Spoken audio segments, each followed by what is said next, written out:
It's an instrument that's often associated with the medieval era, but for this musician, it's an instrument that transcends time. Generally referred to as any plucked string instrument with a neck and a deep round back, the lute dates back to the 13th century when it was used extensively in Europe. When I was in high school, I played the guitar, and one day I heard this word, the lute, looked into it, went to the dictionary and found out it was a, quote, obsolete instrument. I was instantly fascinated by that idea. And very soon after that, maybe a year or two, I had a lute in my hands and I started playing it.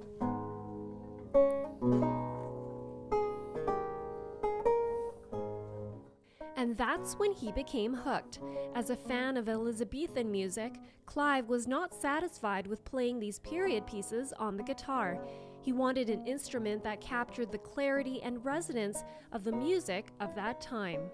If we try to play one kind of music on another instrument, there's always some kind of a problem, like the accent is wrong, or there's some stylistic problem with it. And if you're very sensitive to music, you'll know what I'm talking about.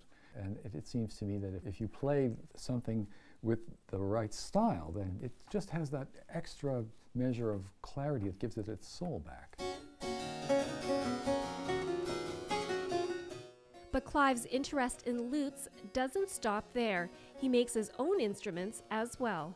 The harpsichord that's right here was the first thing I ever made, and I kind of started working with instruments, and somebody said to me, well, you should be able to do one of these if you're so smart.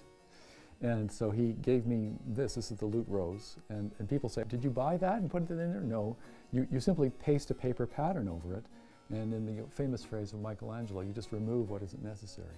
How long does it take to make something like that? It's probably something like 200 to 300 hours per instrument. It's very laborious. This is the one made from yew wood, and the difference between this one and the other ones is it's a bass lute. So this is an instrument which is extremely low pitched. I can't sing that note. It's extremely low. So that makes the body very, very large, and it's extremely, well, I would say it's a challenge to play it well.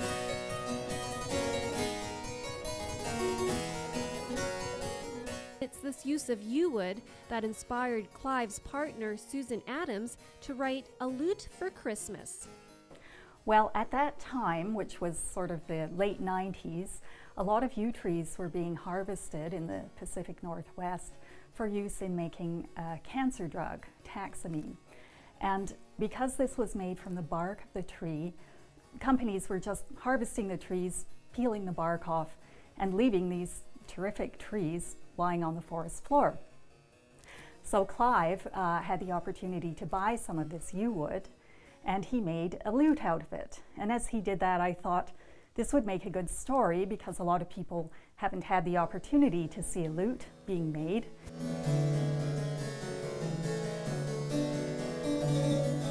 Susan is also an accomplished musician. She plays the harpsichord, an instrument that the music of Bach was intended for. So that drew me to the harpsichord, and I started to play it, and I just took to it. It's a wonderful instrument. It's very satisfying to play, very interesting.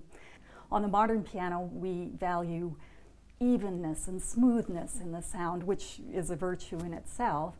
But for harpsichord music, which often has a lot of trills and a lot of frilly figuration in the music, the sound of the harpsichord really enhances that. You can hear the lovely sounds of the harpsichord and lute this Sunday as they perform their holiday concert, A Lute for Christmas.